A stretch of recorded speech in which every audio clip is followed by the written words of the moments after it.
आज भारत दो भागों में बटा हुआ है। एक है धनी और दूसरा है गरीब। और दो ही जाति हैं, धनी और गरीब। तीसरा जात नहीं है। कोई ब्राह्मण, कोई यादव, कोई पंडित, कोई पासवान, कोई राम, कोई जात नहीं। मेरे समझ से दो ही जात है, एक है धनी और दूसरा है गरीब। जिस तरह से विगत 2 दिन पहले, 3 दिन पहले इंडिगो को विमान पर एक नई जो नियम आया हमारा, उसमें उस फिट नहीं बैठा और यही कारण था कि उसकी जितनी भी फ्लाइटें थी वो कैंसिल होना शुरू हो गई। वो दबाव बनाया गया कि वो पूरी पैसा रिफंड करे और उसके लिए संसद भवन में भी चर्चाएं हो गई और उस पर माफी भी देश से मांगा गया कि आइंदा इस तरह की गलतियां नहीं होगी। सरकार अपनी नियम भी चेंज किए, लेकिन वही हमारे 80% जो लोग हैं जिसमें सफर करते हैं, जो हमारी रीढ़ की हड्डी हैं, उस पर किसी का ध्यान नहीं। 12 घंटा, 15 घंटा लेट हो ट्रेन, 24 घंटा लेट हो ट्रेन, कोई पूछने वाला नहीं, कोई मीडिया वाला, कोई जो है टीवी चैनल वाले, कि किसी का फर्क नहीं पड़ता है। किसी राजनेता को फर्क नहीं पड़ता है कि 24 घंटा क्यों ट्रेन लेट है, 12 घंटा ट्रेन क्यों लेट है। 70 आदमी की बोगियों में, पैसेंजर ट्रेनों में 70 आदमी की जो बोगी है उसमें 300 आदमी भर के जाते हैं, किसी का फर्क नहीं पड़ता है। वो टॉयलेट के सीट में बैठकर जाता है, उसको किसी को फर्क नहीं पड़ता है।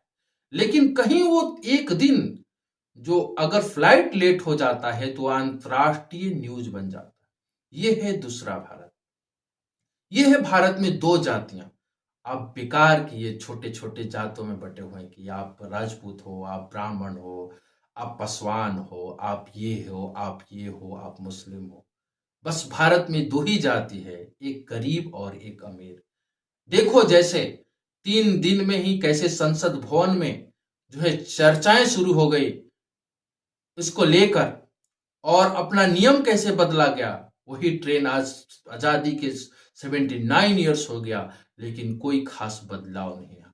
आज भी जो है मजदूर, छात्र, छोटे मोटे व्यवसायी आज भी जो है ट्रेनों में सफर करते हैं और किस परेशानियों से जाते हैं, क्या क्या समस्याएं आती हैं, किस तरह से टॉयलेट के सीट पर बैठकर मजबूर होते हैं, कैसे बोगियों में 70 आदमी को बैठने की जगह में कैसे 300 400 आदमी भर के जाते हैं, कैसे ट्रेन के ऊपर सीटों के ऊपर भी अपना बेडशीट लगाकर और बैठ जाते हैं, कैसे रात को उस टॉयलेट के सीट के किनारे में बैठने पर मजबूर हो जाते, किस तरह से भीड़ होती है। लेकिन किसी नेता को, किसी अधिकारी को, किसी मीडिया वालों को उस पर किसी का ध्यान नहीं होता। यह है दूसरा भारत।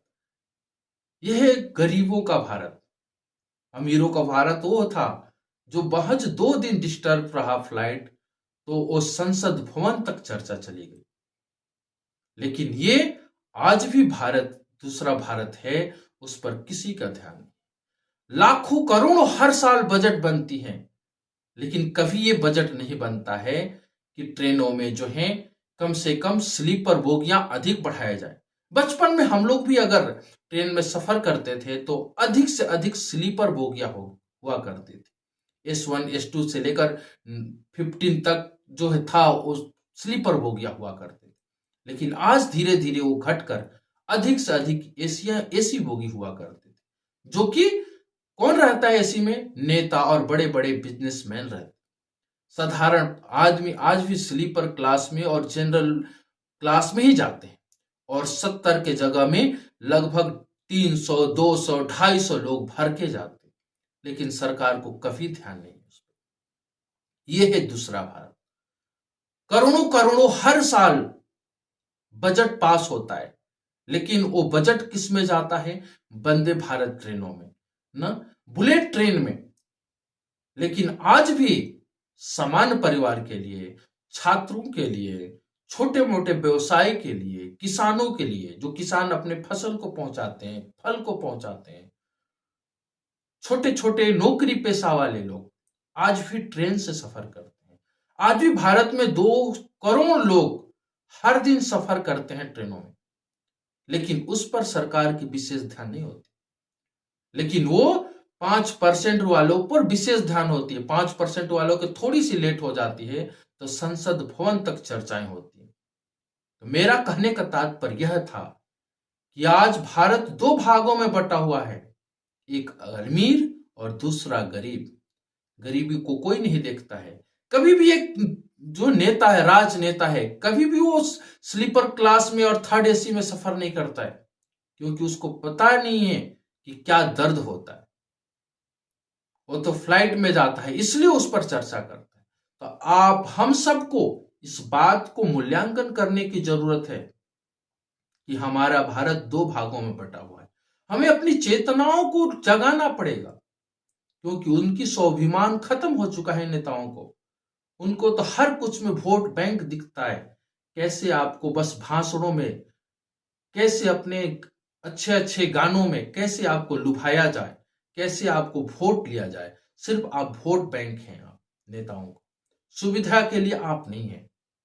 तो आपको जानना पड़ेगा, आपको समझना पड़ेगा कि आज भारत में दो ही जात हैं, अमीर और दूसरा गरीब। और हमें अपने अधिकार को लिए लड़ना पड़ेगा, अपनी शिक्षा के लिए लड़ना पड़ेगा, क्योंकि नेता कभी नहीं चाहेंगे कि आपको अच्छी शिक्षा हो जाए, कि आप कल से आप उसका अधिकार मांगना शुरू कर दे, अपना अधिकार मांगना शुरू कर दे। इसलिए भारत को दो भागों में बांट कर रखते।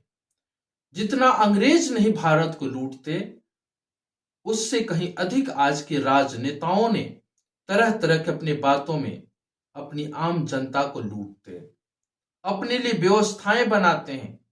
लेकिन आज भी 80% लोग जो हैं उस तरह से ही जाने के लिए, सफर करने के लिए मजबूर होते हैं। उन पर कोई फर्क नहीं पड़ता है कि 12 घंटा लेट हो जाए, 24 घंटा ट्रेन लेट हो जाए, कोई बीमार हो, किसी की परीक्षाएं छूट जाए, उसे किसी का मतलब नहीं है। मतलब वो है कि उनका अगर फ्लाइट लेट हो जाता है तो वो संसद भवन में वो चर्चा करने के लिए तैयार हो जाते हैं। तो आज हम सबको समझना होगा कि भारत दो भागों में बट चुका है, एक गरीब और दूसरा अमीर।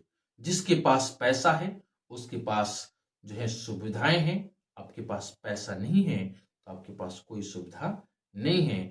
बजट के 80% जो है बुलेट ट्रेनों में, वंदे भारत जैसे स्पेशल ट्रेनों में, नए नए अच्छे अच्छे प्लेटफॉर्म में जरूरी है करना। लेकिन एक गरीबों के लिए भी, साधारण वर्गों के लिए भी इन स्लीपर क्लास, थर्ड क्लास जो है, थर्ड एसी और जनरल बोगियों को कम से कम बढ़ा दिया जाए, जिससे कि आम जनता को जो है कष्ट न पहुंचे, ऐसे बोरियों में भर भर के न जाए। पर्व त्योहारों में क्या स्थिति होती है आप सबको ही वाकिफ है कि जब दीपावली आती है, छठ आती है, होली आती है, किस तरह से हमारे ट्रेनों में भीड़ होता है, लेकिन किसी का ध्यान नहीं होता है। लेकिन विगत 2 दिन पहले जिस तरह से अगर फ्लाइट लेट होना शुरू हो गया तो संसद भवन में चर्चा शुरू हो गया, तो वैसे ही अगर कभी ट्रेन में अगर होता है तो थोड़ी भी ये चर्चा हो जाता तो जरूर आम लोगों को भी ये बात होता कि हमारे लिए नेता भी कुछ कार्य करते हैं। तो आज हमें समझना होगा, हमें अपने अधिकारों पे, हमें जात धर्म से ऊपर उठकर हमें अपने अधिकार पे, हमें अपनी शिक्षा के लिए लड़ना होगा। तभी हमारी बात जो है वहां तक पहुंचेगी, उनके कानों तक पहुंचेगी। नहीं तो मीडिया वाले, सोशल मीडिया वाले भी, उनको कोई ध्यान नहीं, क्योंकि वो तो सामान्य हो चुका है उनके लिए, उनकी परेशानियां। इसलिए आज जगने का दिन है। वंदे मातरम।